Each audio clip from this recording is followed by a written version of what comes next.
هذه هي الكتب التي درستم بها في صرح ثانوية الإصلاح الإسلامية.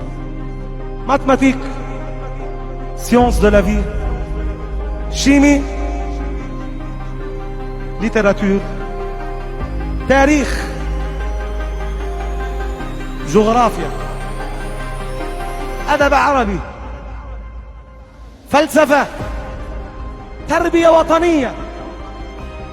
كل هذه الكتب كانت جديدة تصبح قديمة في اللحظة التي تنجحون فيها في الامتحانات المدرسية والرسمية بإذن الله تعالى. بعد ذلك إما أنكم تهدونها أو تبيعونها. كل الكتب في كل المراحل الدراسية إلا كتابا واحدا هو القرآن الكريم، هو قبل كل الكتب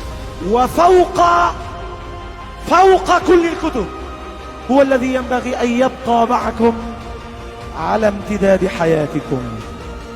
ضموه إلى صدركم، ضموه إلى صدركم، واكبوه في شبابكم ومشيركم.